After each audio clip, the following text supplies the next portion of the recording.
Continuing education knows that at the end, students want to graduate, and we can help them do that because we take the time to really listen to their needs and we understand all the different options that are available across the campus for them. We don't take a cookie cutter approach. We realize each student comes with their own story. So whether it's a part-time student looking to complete a degree program or someone just looking for online courses, we're there to connect them to the resources of the university.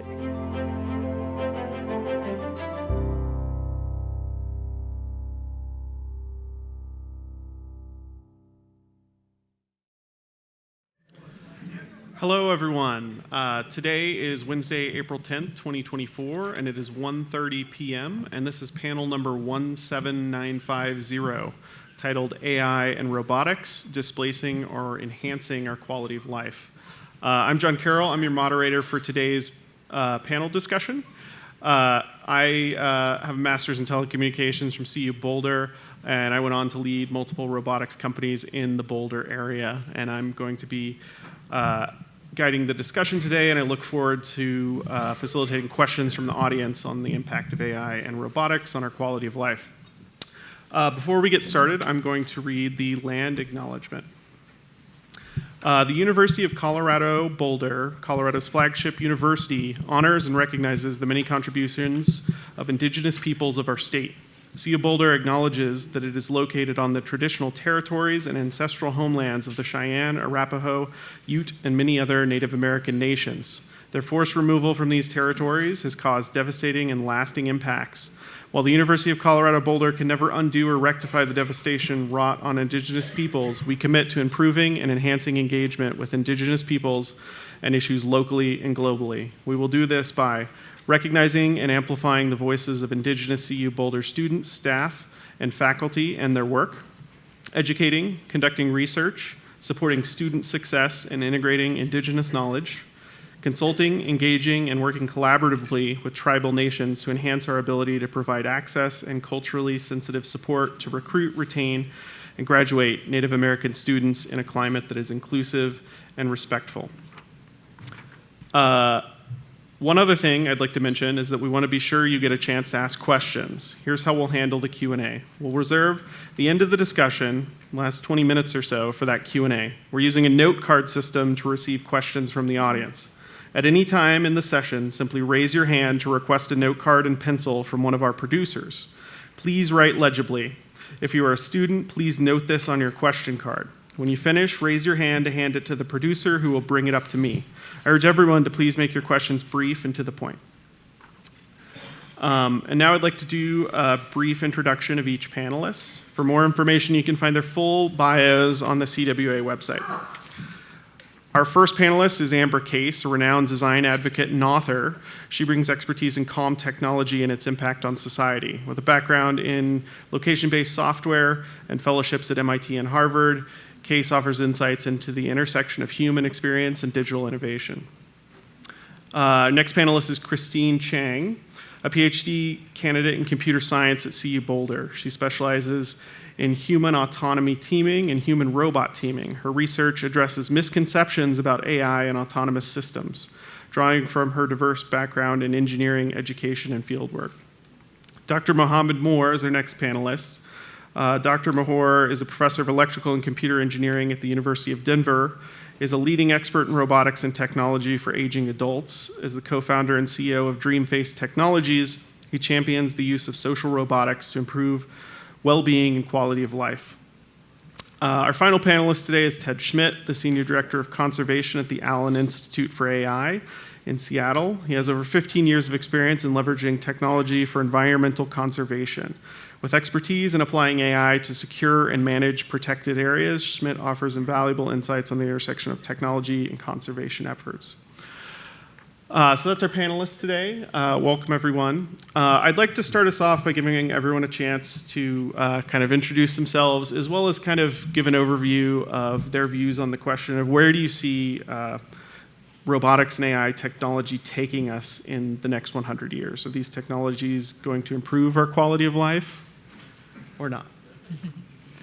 All right, I'll start. I really enjoyed looking at the Victorian era and how things were changing very rapidly. And there was a lot of automation, and technically we could say, quality of life improved. We have to really understand what quality means first. I don't exactly know what quality is. I think maybe it's relative.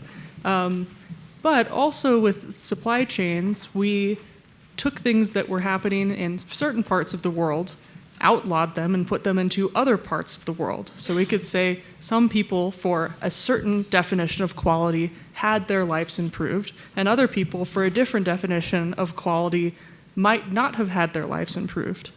So in another 100 years, if we were to say, if we're in Victorian 2.0 times right now, where many of the things on GPT have been scrubbed clean by real people behind the scenes getting paid very little without access to psychological help, and are really in the dirges of the worst of the web, trying to clean it up so that we can not see any of that.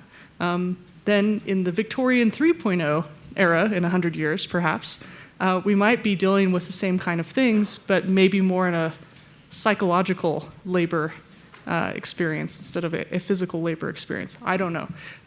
But I'm really interested in thinking about what quality means, and if it's a longer life or being able to have a choice and an open will about what you want to do, if that might be gardening or being a lifelong learner, or being able to think a very long thought without being interrupted by advertising on Instagram. It might be very interesting to try to define what that is. So I don't fundamentally think that human universals really change. I think that people are always going to have a need to feel a sense of belonging, feel a sense of safety, be really inspired or have despair, be childlike in their exploration of things. There are always going to be people who are excited about the edge of what's possible. And I think that people want a sense of awe and variety, and that we definitely want to have a world in which there are interesting things and unknowns. So I don't think that will change ever, no matter what sort of era techno-socially we get into. Awesome. Thank you, Amber. Christine? Hi. I guess I'll start by answering this first question, which is, will these technologies improve our quality of life? I feel like I would not have chosen to study the field that I study. As you heard, I do research in AI and robotics, if I didn't think that they had the capability to improve our quality of life. I think there are always going to be trade-offs, and we, as a society, need to decide what we want to prioritize as we continue to develop these technologies. And I think one of the most important ways we can do that is through instituting public policies that encourage responsible use of these technologies, responsible development and deployment, and education about what they're capable of, both for good and not as good. Case reminded me of a quote that I saw on Instagram or on Twitter. I don't know, a friend shared it with me.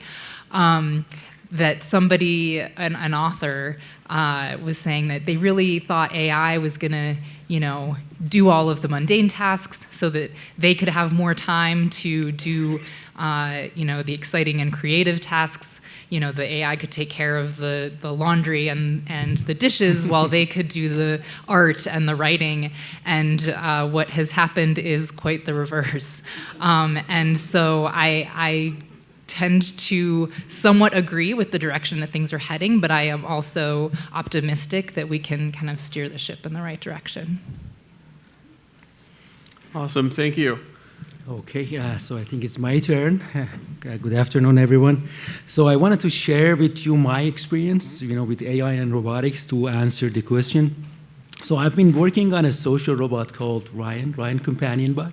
And this is a humanoid robot that has been designed to help, senior citizens, older adults who are living lonely, mostly in senior care facilities. And specifically, we are targeting the quality of life and the well-being of, those citizens who are lonely.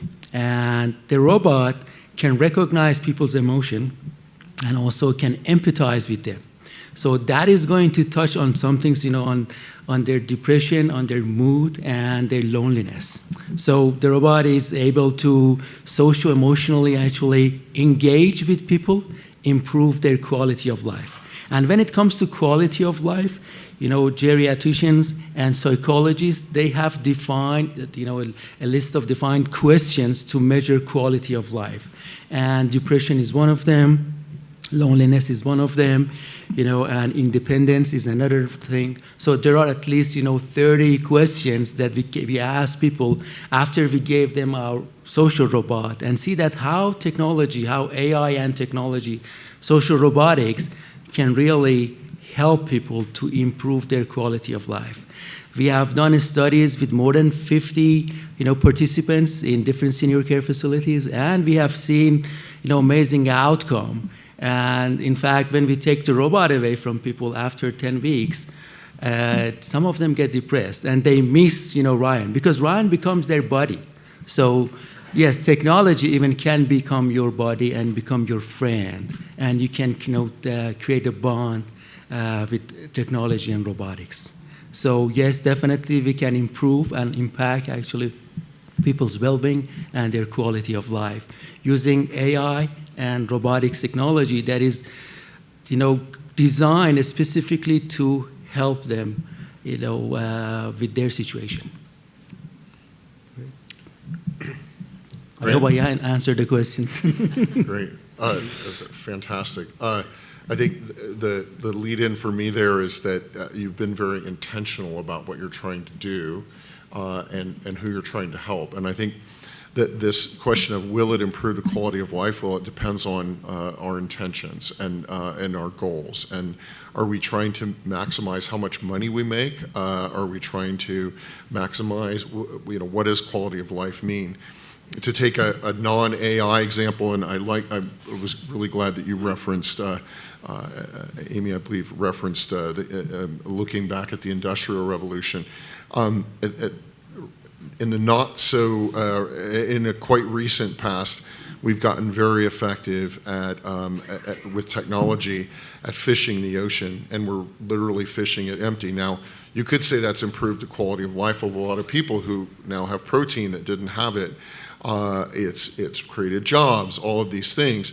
It's also created a huge amount of environmental damage. It's unsustainable. And so when you look at quality of life for who and for how long and in a sustainable way, those are the kinds of things that I think about. And I think that's the kind of thing where we often, especially as technologists, we get excited about some advance we've made or some insight we've gained and some problem we've solved. But we really we as society have to look not just at some immediate benefit or outcome, but all of the other parts as a part of a system. And I think that's the thing I spend a lot of time thinking about in terms of the technology. The AI is not good or bad. It can be applied for good or bad depending on our intentions and our values. So I'll stop there. Awesome. Thank you, Ted. That was a great opening from everyone. I have a question I'll throw out there kind of to everyone on the panel, to whoever wants to take it. How can we ensure that the benefits of AI and robotics are equitably distributed across diverse populations over the next 100 years? And what strategies can be implemented to address disparities in access and opportunity?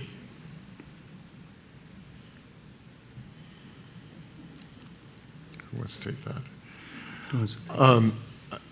I mean, I can give a very specific example of how we're actually using AI to create equity to address enforcement and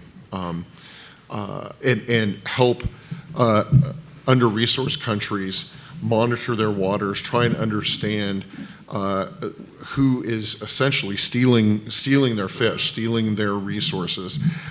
We're applying satellite satellite imagery to understand what human activity is going on in the water globally, and then making our tool available. And we are a not-for-profit, very generously funded by the Allen Foundation, the Allen family, and we have given these folks access to the data and the insights, the AI-driven insights to that data, to enable them to manage their resources in a way that they never had access to, that the US did, or Australia, European countries, but not those under-resourced countries. So that's a very concrete example, something I'm quite proud of, that we're able to bring that data and that AI-driven insights from that data to those countries who've never had access to it before. I can also add a little bit to that. So I think COVID-19 and also post-COVID-19 proved to us that, you know, there's a huge shortage of labor, right, and caregivers.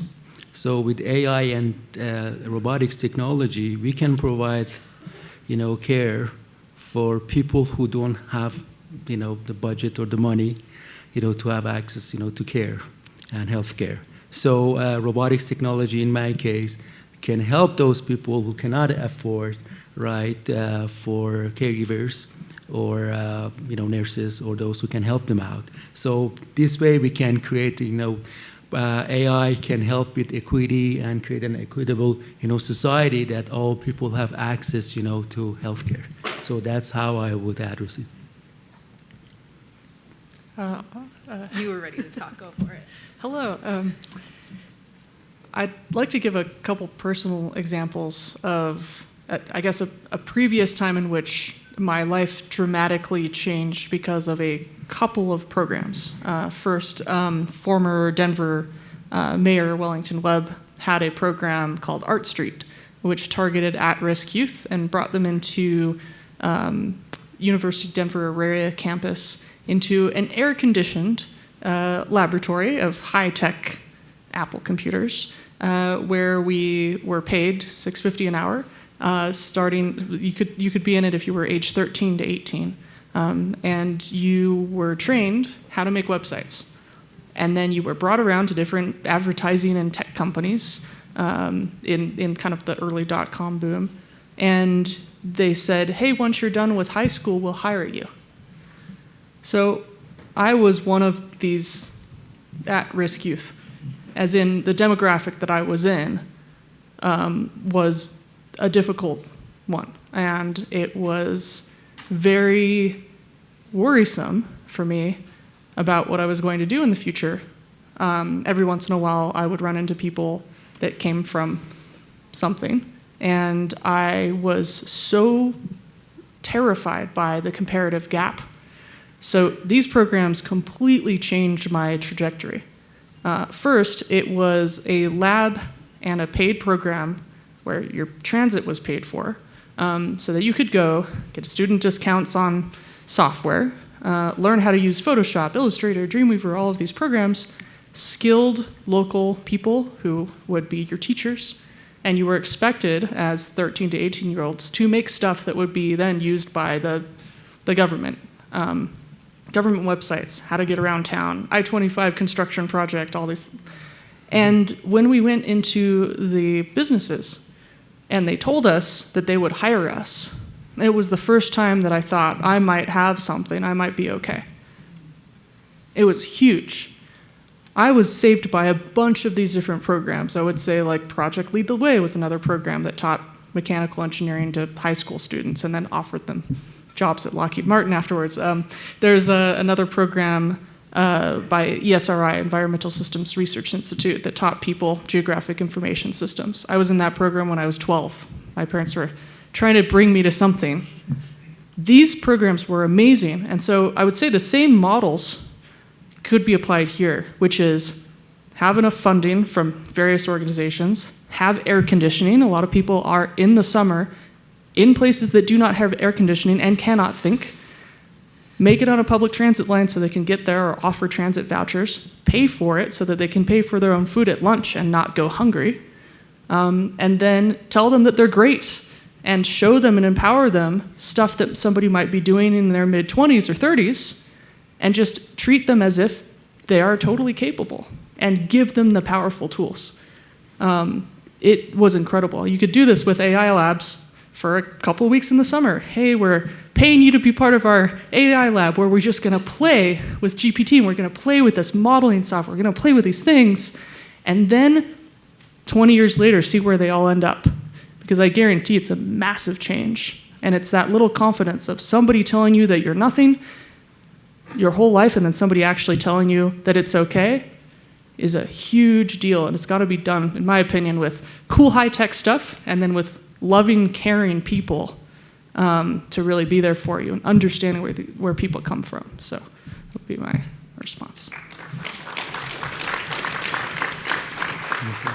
I'm really glad that you brought up the education aspect, because to me that is number one. I think what I will add is that, to close these gaps, we need to listen to the communities of interest. I think, actually critically and intentionally designing and deploying these technologies is the most important thing, and we can't do that if we don't know what the needs are and we don't know what people want. And so I think that connection and listening to those who are impacted and who are interested is kind of the next step.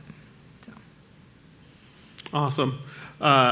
So kind of playing off of Amber and Christine here, what are some of the potential implications of AI and robotics on employment across various industries, and how can we mitigate any negative effects? Any? I mean, I think part of me thinks there are many obvious impacts, right? We have, the fact that certain types of AI and robotics are capable of doing work that some humans currently do. And so we need to consider how we can reskill, upskill people so that they can continue to make money, perhaps make more money than they're making now, to be professionals in their field, to, maybe they're in charge of a team of robots. Maybe they are teaching other people how to, interface with these technologies.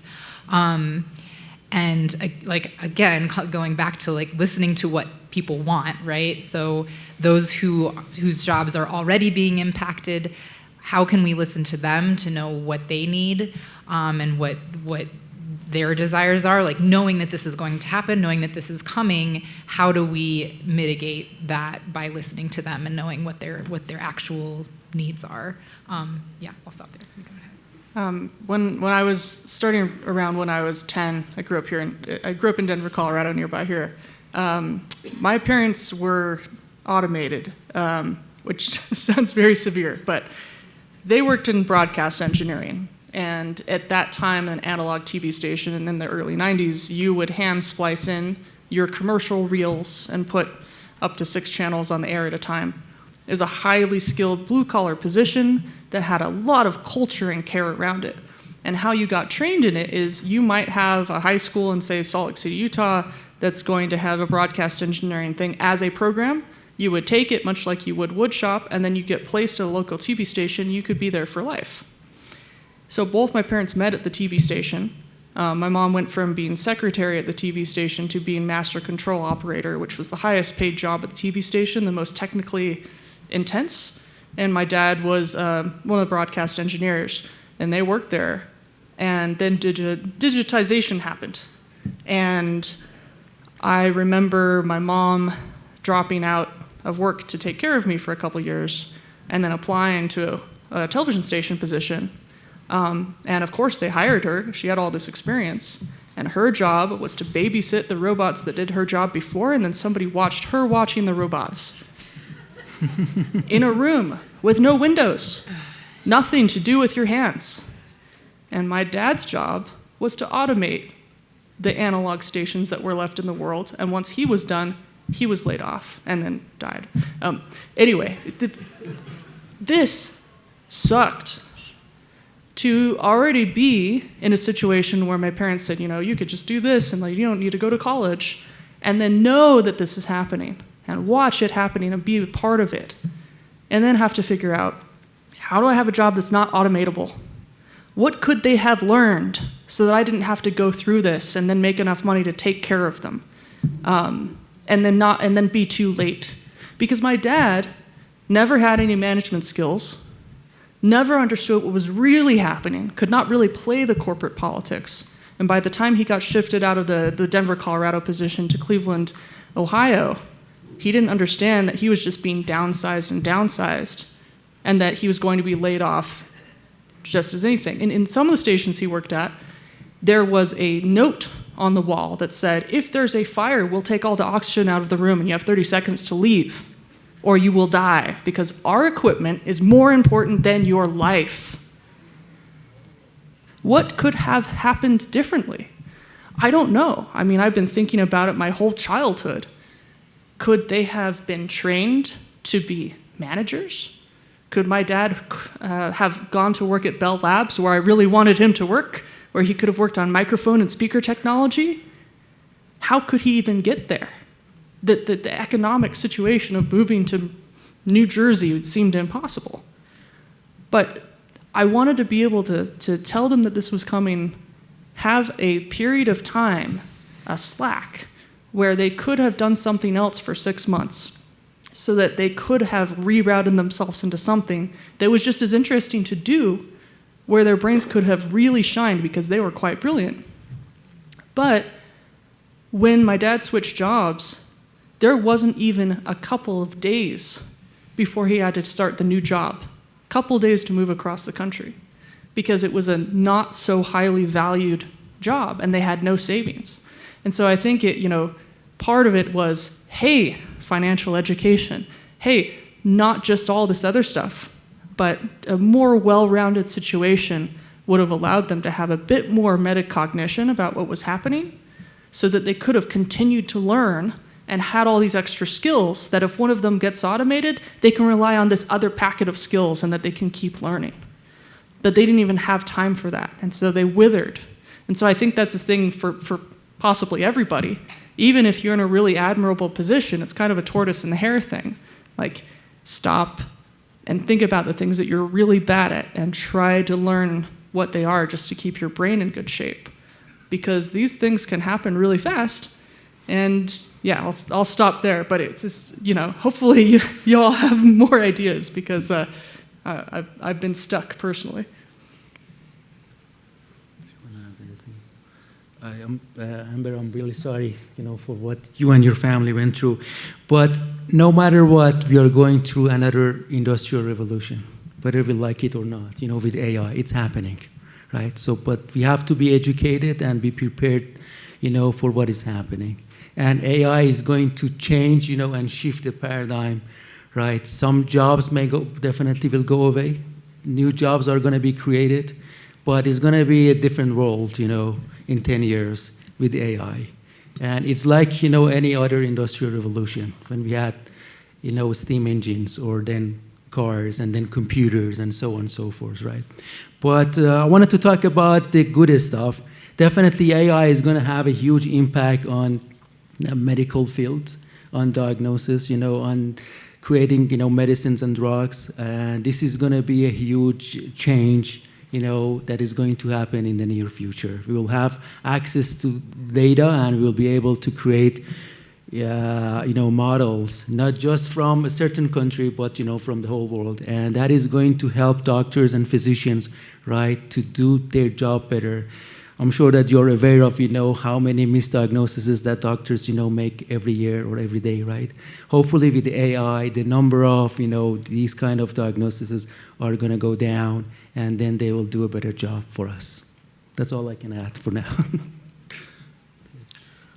I think what I would mention that's been discussed and I think is real is a lot of times it was blue collar, to use that term, jobs that were affected by technology, by automation. I grew up in the Midwest, and in auto, it was a one-factory town, a little town in Indiana, and it was a Chrysler factory, and there were a lot of people that had very good jobs, but they were, screwing bolts into an assembly plant, and those jobs got automated away. That factory is no longer there, and the town that I live in, that I grew up in, is about 30% smaller than it was when I grew up. So that's real.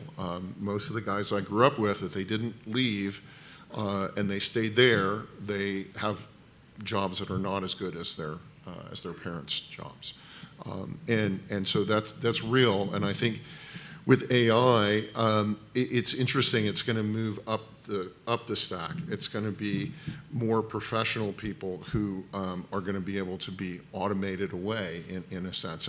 But I do think that there's a lot of positive in that as well.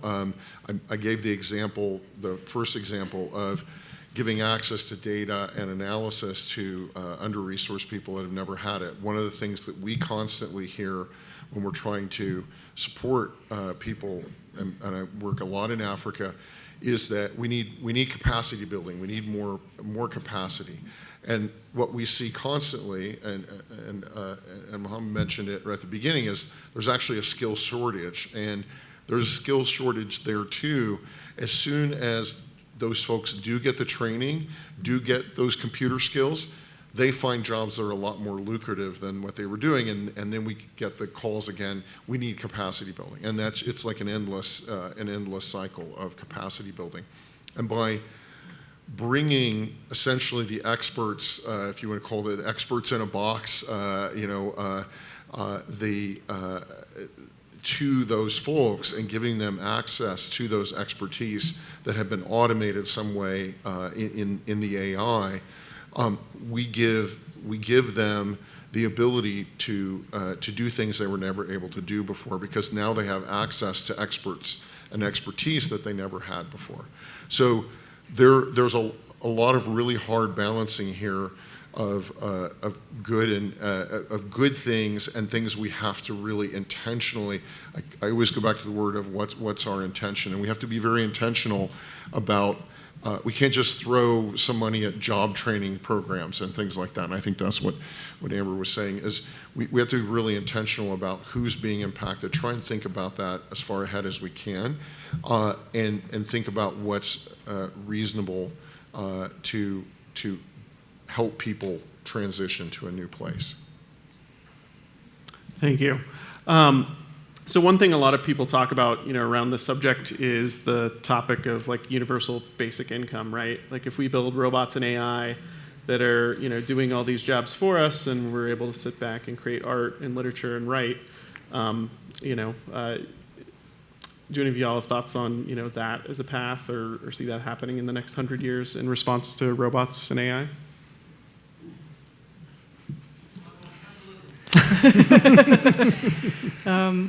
The way I see it is, right now you see maybe somebody at a tech job really stressed out, very often taking amphetamines so that they can do a really good job and not sleep a lot, burn out, maybe go buy a farm, play with the original programming language of seeds in the soil, very stable code. And while they're getting paid a lot of money in their condo with the vinyl flooring and no light, they're getting DoorDash and Uber Eats and being like being like a cog in a machine. Not everybody, but a lot of people that I've met, and they really want that. It's almost like they've been trained, like we've had this like, oh, here's technology, it's over here. Don't let it touch the humanities. Don't let it touch the arts and the sciences. And if it's going to be through Midjourney, And I think everybody deserves to have a much more well-rounded understanding of things and how all of these things play with each other. If you're a kid and you're playing outside in a backyard for a good first 10 years of your life, I bet you're going to be an exceptionally good systems engineer. because you saw it happen in a really good code base where it works. Or you'll be a great designer because you understand color harmony, because here's where it is, and here's how it works, and here's the functions of how nature communicates.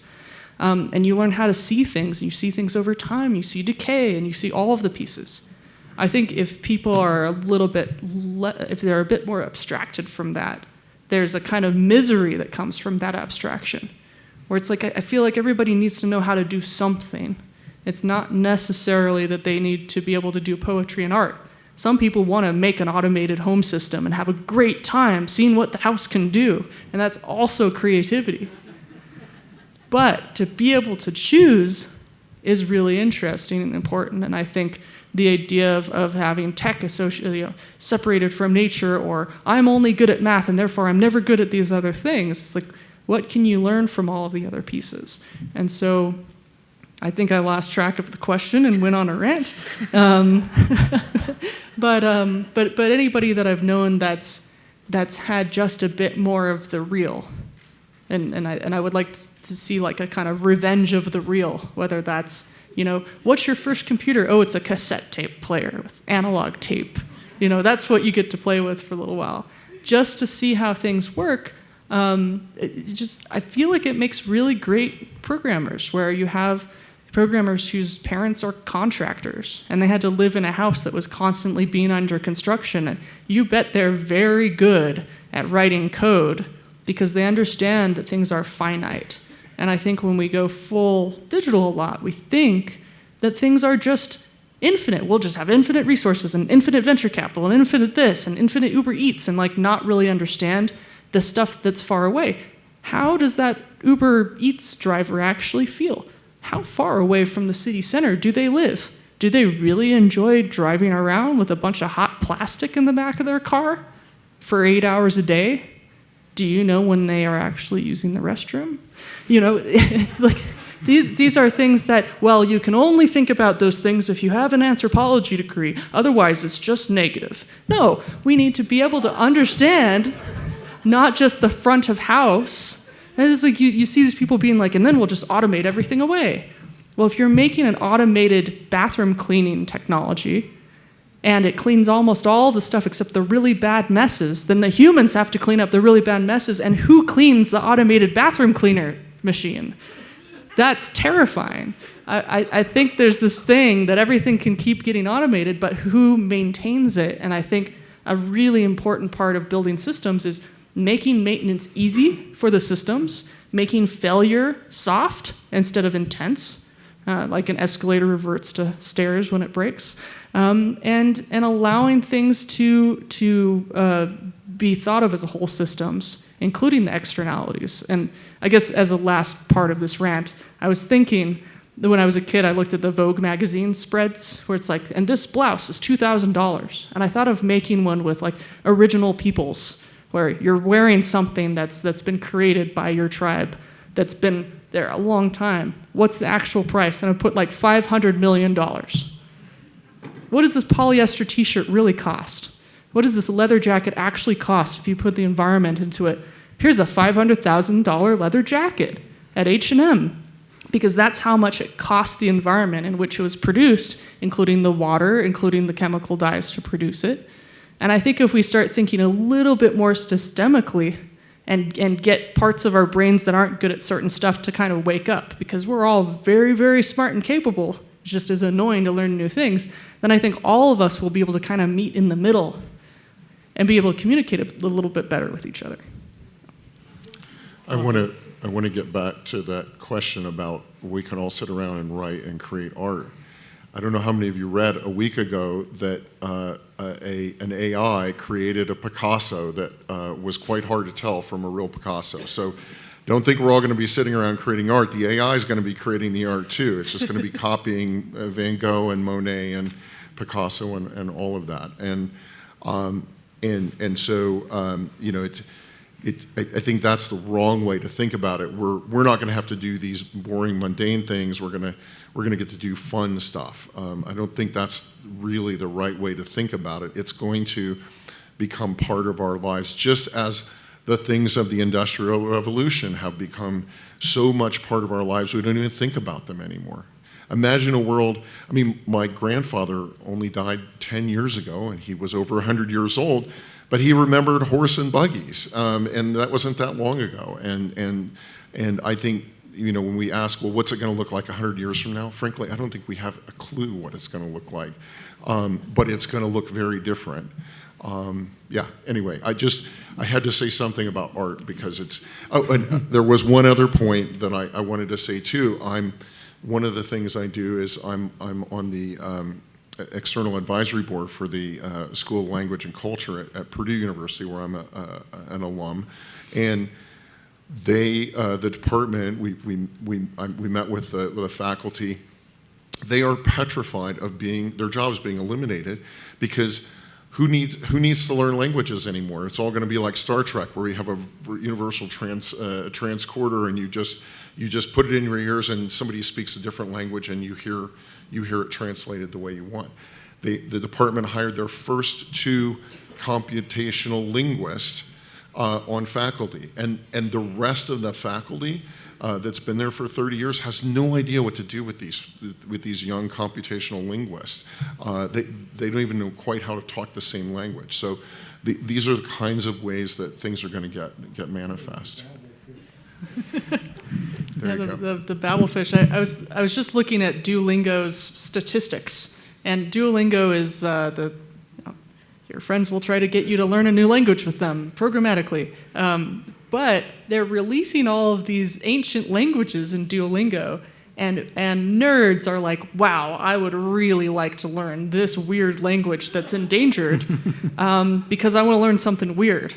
And so you're seeing, ironically, instead of in schools, you're seeing from Duolingo higher subscription rates to languages that might go away.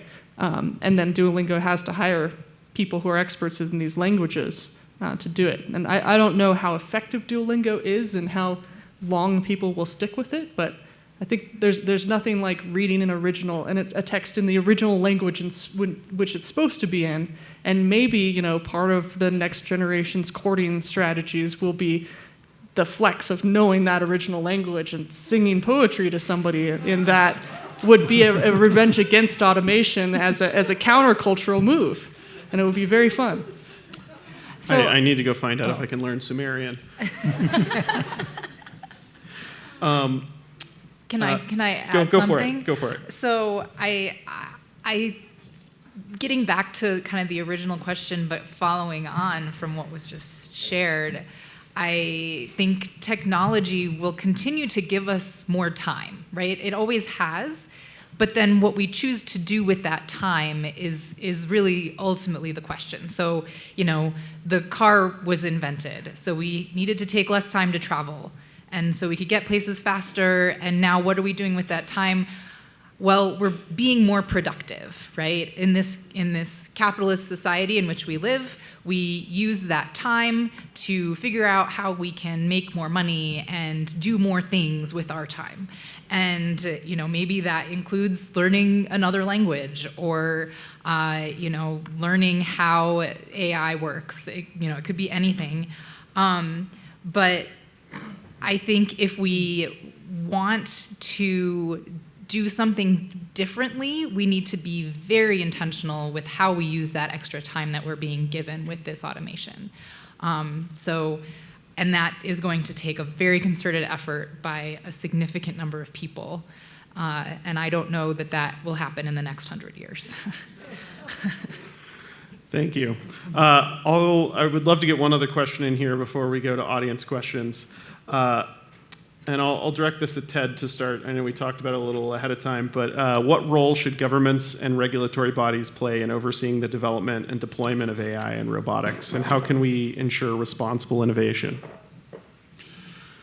Yeah, I mean, the policy wheels are way, way behind where the technology is, and you know, what do we ask? You know, never forget, what do we ask government to do? What do we ask policy to do? What we ask it to do is to enforce the rules, the values that we as a society have, really. And so how do we reflect those values in the technology? How do we create policies to make sure that those values are reflected in the technology? And I think that's what we have to ask policy to do. I think they're way behind on it. I think they need a lot of help and advice to be able to do that. That's something actually that at AI2 we're very interested in and focused on trying to do.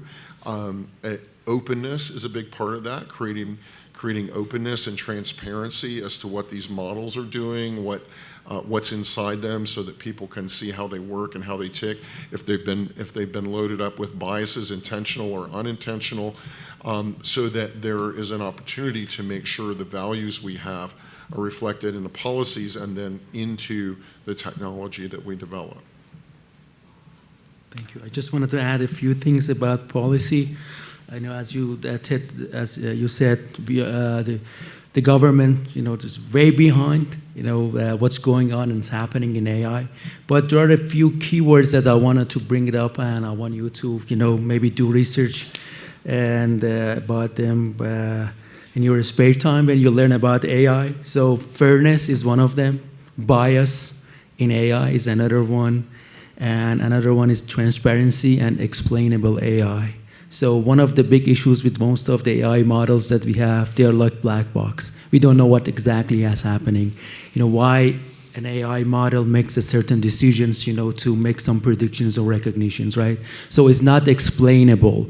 So scientists are working to make AI explainable. So we know that why, certain decisions or recognitions are made by AI models, so to make them explainable. So explainable AI, fairness, transparency, and privacy. Privacy is another thing. In fact, all of us provide data to Google, Facebook, all these big companies. They live and their business depends heavily on the data, on the whatever you post every day, right? And if you use social media. So they owe us a lot, right? And what they create, it's coming from us, right? So that's another thing that I wanted to add to this. I'll add that, yes, the government is behind, right? Our governing bodies have some catching up to do. The European Union recently passed the AI Act, which, is certainly imperfect, and they recognize that, I think, but can still serve as a model. The president in the fall signed an executive order on AI for federal agencies and use of AI in the federal government. The NTIA, which is the National Telecommunications and Information Administration, just released an AI accountability policy report, for which they solicited comments from over 1,000 organizations and people and institutions and companies. And it talks about how we can approach, governance like this. I think, yes, transparency and openness is one of the most important things. We have options. So there's something called a model card, which it does try to approach what you were talking about, right, is to make these models, the AI, what operates the AI, more clear, what data it's trained on, how it works, how it's making its decisions, and what its intended use cases are. And we need to, make these more required. We need to make them more readable by the average person who might be using the products that it's for. I think, yes, there's a lot more to do, but we are on our way, and I hope we just continue in the right direction. And I want to add a few more things, if you don't mind, John. So I think every one of us should know how AI works, what is behind it, and what kind of, data, right, has been used for every model that we use for the application that eventually it's based on AI. And also, what are the limitations of AI? So I think the general public should increase their knowledge of AI. So we should educate ourselves, right? And all of us should have a crash course on AI. Not to talk about equations and how to train a model, but what is AI, right? And especially like 10 years ago, the definition of AI was different than what it is now. And the kind of AI that we are talking about is data-driven AI. It's machine learning. It's based on data, right? And I think all of us should know how AI works, and also what are the limitations of AI? What is weak AI and what is general AI?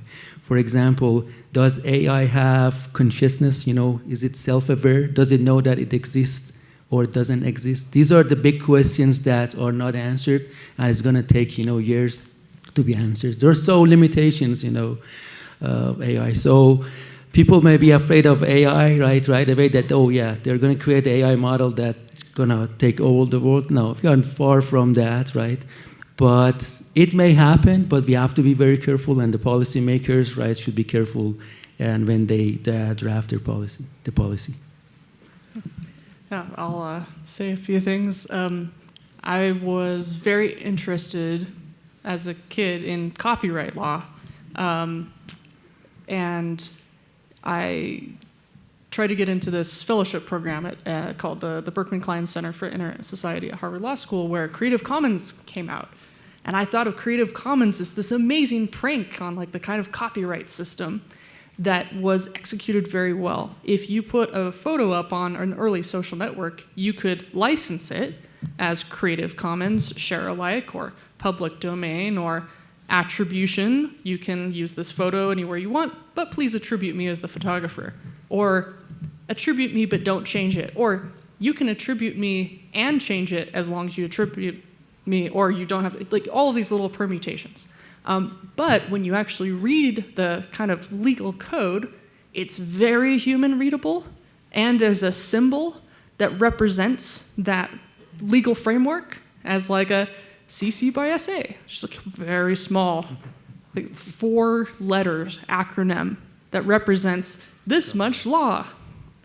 And I think that sort of thing was so brilliant. I was such a fan of this. I had to go meet the people that created it because I thought, this is a superhuman framework.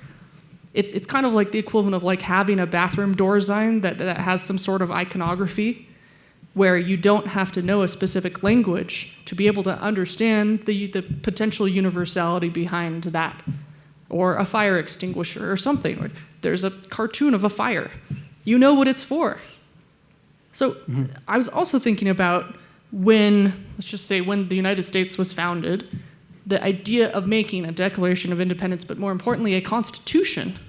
How is this document going to last with very little amendments for how many hundred years when we do not know what will show up in the future, especially things like airplanes?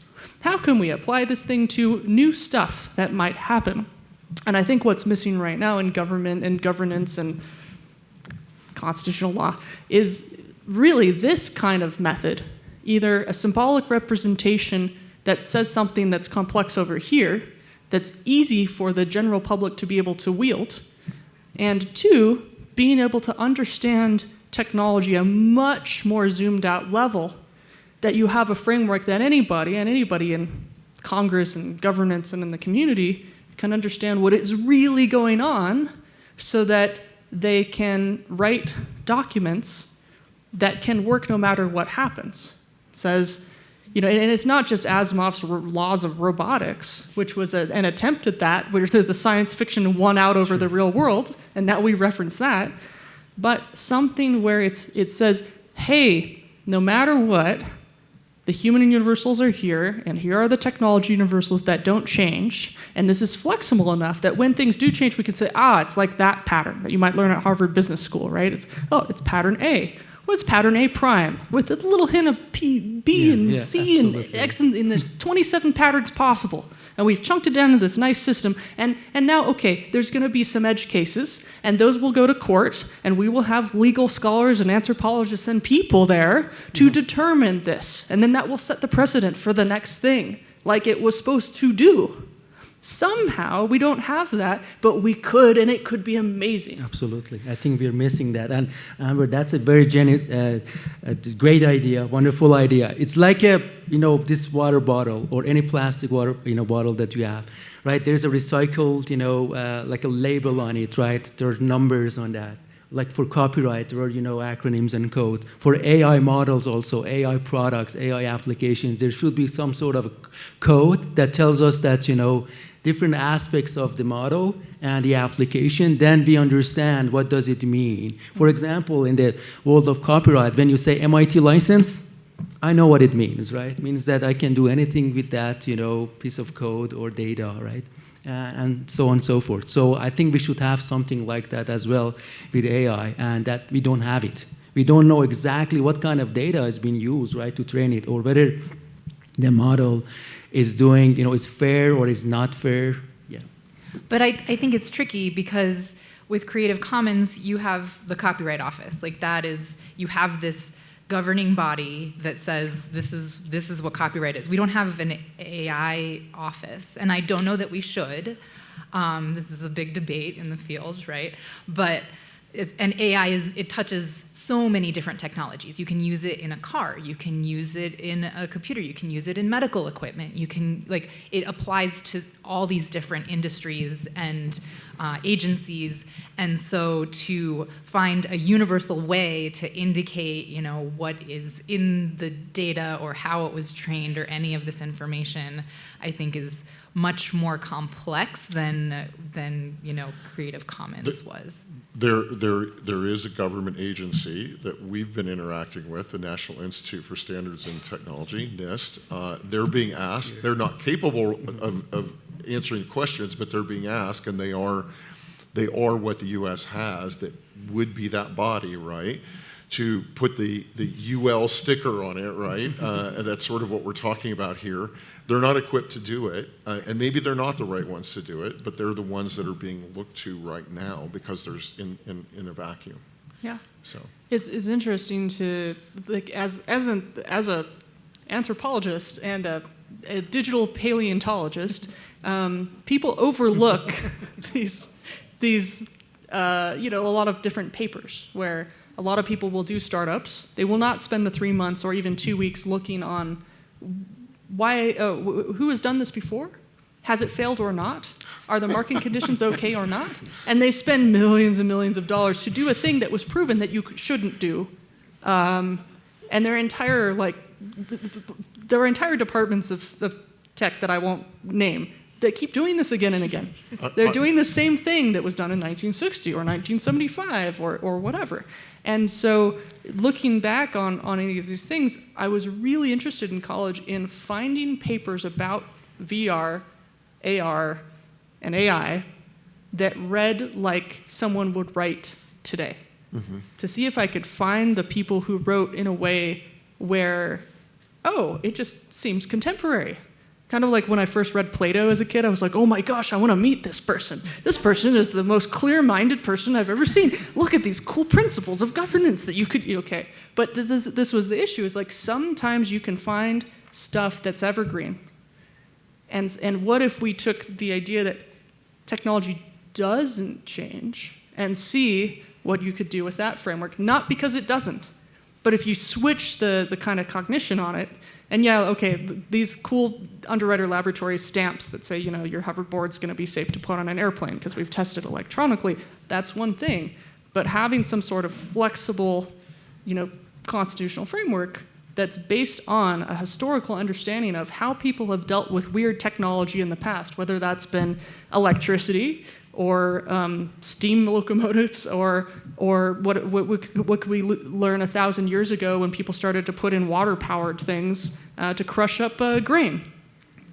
Were there any sort of governance histories, of course they're probably going to be oral tradition in some cases, that were flexible enough to deal with disruptive technologies like the water wheel? And what could we learn from those? Because I think it's really taking a different kind of look at how we could do this, that I think we could really apply that huge amount of history by elevating and saying there is no time, all time is one, and to actually think, hey, there's been a bunch of different times we've dealt with this. Who's done it really well and who hasn't, so that we have something flexible that could be good for another 200 years, and also encompass the terrifying aspects of trying to use GPT to make cool viruses and wet lab benches with no safeties on them because they're using the ones that they made today that don't have safeties on them. So, yeah. Awesome. Thank you, Amber. I think we could have a whole panel on this topic. I want to make sure we have time for the audience questions, and I have to be honest with you all. I feel like my questions were too easy now. The audience has some very tough questions for you. So, the first one is, what are your thoughts / concerns about going further towards techno-feudalism with AI, where a very small number of people own and monopolize this extremely powerful technology? I think that's absolutely a danger. We all saw the soap opera that was OpenAI, right, last summer. That was absolutely about founding an organization that was a not-for-profit that was going to have some societal good, and then, frankly, being captured because it was recognized that, wow, this could be really profitable. That's not necessarily bad, but it would be worth everyone reading the story behind the scenes there and understanding what dynamic was going on, because that was a bit of playing out of this, could we go towards feudalism or not? And I think one of the things we're committed to, and one of the reasons that Paul Allen stood up the Allen Institute for AI, was a concern that AI would be focused purely on profit motivation and not on societal motivation, not on societal goods and societal values. And again, I think it's so tragic that we're having such a hard time putting trust in our government institutions, because they should be reflecting what we as people value. And we really, if we want to avoid that feudalism and a few people capturing, Mohammed gave a great example with all social media. The fact that Facebook owns all of our data and is able to monopolize that and profit fabulously from that, that shouldn't have been allowed to happen. And we see all the damage it has caused, and that's why Mark Zuckerberg gets pulled in front of Congress every 5 minutes, because he's asked to explain why he's creating all this societal damage, right? And if that would have been thought of ahead of time, they could have still gotten profit, maybe not as much, but there would have been some values built into that. And I think that is absolutely a danger with AI. It's very heartening to see people like Mohammed building systems and hopefully profiting from them that are building empathy into machines and helping solve real societal problems. And that's what we try and focus on. Our slogan is breakthrough AI to solve the world's hardest problems, and that's what we try to do. So there are people out there focusing on that, but the profit motive is huge. The potential for people to make lots of money, which means lots of potentially bad behavior, is real. And so we have to, as a society, take that head on. I'll stop there. Thank you. That you made great comments, and I agree completely with you about, that the danger is not in AI. I think the problem is in the people who are going to create AI and control it and use it. And unfortunately now, it's just within a few companies, big companies. Even me as a researcher and faculty, I don't have resources to, compete with them. And that's really hard, because they have, cash, they have equipment, they have hardware, and also data, and also they can recruit, the best talent, that researchers and scientists, and do what they wanted to do. So it's kind of creating AI and new AI models and research on AI is shifted to companies, big boys, right? FANG companies. So it's not happening as much as, let's say, 10 years ago, was happening in academia, and at universities. So big AI models are all created, and big ideas came from, those companies. So that's kind of, I'll put a question mark there, and I hopefully, that shifts, soon, and it becomes more equitable, and more people have access to resources to be able to work on AI the way that big companies, do. Yeah. I'll keep this short so we can hopefully get to more questions. I think, yes, dangerous. This is a problem, and I think that this can be partially solved, at least, with good public policy, and that we need to act quickly, and we need to act with a view to what happened with the internet and social media, and yeah, I'll leave it at that. I want to mention a point you mentioned earlier, which is the EU put out some laws. They're flawed. They know they're flawed. I think they really genuinely do. Yeah. We know they're flawed, but we need to learn. Yes. And that's something I think we're often afraid of in policy, is to learn. Politicians are afraid of making mistakes, right? But I think we have to try. We're going to make mistakes. We're going to make policy mistakes. And then just as we learn when we build technology or we advance science, we're learning along the way. And part of learning is making mistakes. And they're not really mistakes, they're just learning. And I think we have to be able to do that with policy here as well. I think we're still in feudalistic times. I would just call it soft feudalism, because you can go to the grocery store and you can use Facebook and things like that, and it's free. But I feel like I was looking at how much time I use each app. I was like, okay, so and I'm severely addicted to my phone because my mind is unfortunately susceptible. But I was looking at it in the worst of my depression, it would be 8 hours on a phone a day, and I would chop it up into different categories. And I was like, okay, so I'm working for 5 different media companies. 2 hours a day I work for Gmail, and another 3 hours a day I work for Instagram. And I work for this other company a couple other hours a day. And I'm literally working for these companies, clicking little tiny buttons of likes and adding to the improvement of their algorithm. And I am not getting paid. Absolutely. And I was just thinking about a conference in 2009 whose title I really liked, which was called The Internet as Playground and Factory, in which the new factory work is not necessarily being around 100 decibel equipment making textiles in Manchester as an orphan. It's about being 6 years old and being addicted to TikTok. And I think, unlike the times of the French Revolution, I was just in France looking at different properties that had been torn down during the French Revolution, there is no one place you can go. You can't just storm Facebook and say, oh, we're going to take over the luxurious, smoothie shake factory in the center of this and get free food. No, it isn't even a luxurious, glorious-looking castle, but it is a concentration of wealth. And the incentive models are publicly traded companies must provide profitable quarters for their shareholders.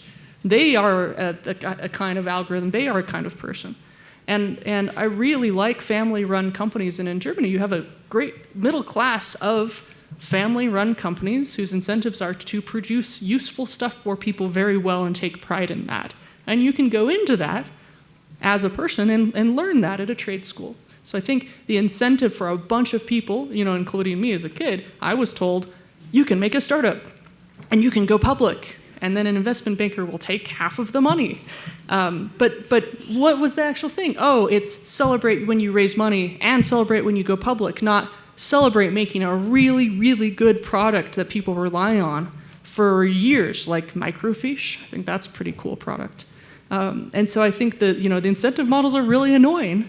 And if the general public is being incentivized to keep making stuff that's so exciting that it's like celebrating taking out a bank loan to buy a banana. It's like, no, the actual thing you should be celebrating is really high quality product. And supporting the people that work on the company and the people that you serve should be an act of service and take pride in it. And I don't think we have that in most publicly traded companies because you can't. The shareholders won't let you. And it's nobody's real fault, but I would like to see more excitement around making a sushi profitable company, and that's something that never gets acquired or goes public, but allows you and your team to eat sushi every night because you've made just enough money to make a sustainable business model that can withstand a recession and still provide a nice thing that doesn't really change on people randomly. Awesome. Well, thanks, everyone. We have about a minute left if anyone would like to make any closing remarks.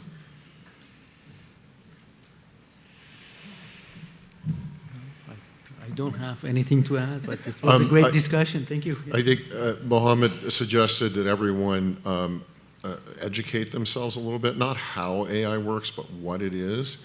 I'm trying to remember the title of the book. I think it's AI for Good. There's a fellow at Microsoft Research. It's a very good book. It's very readable. There's almost no math in it.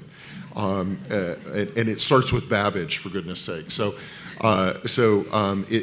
It's a good book to read. It at a high level explains to you. So I guess I'll walk away with that because I think that was a good recommendation, and that's one book I could recommend. Awesome. Thanks, everyone. Wonderful job.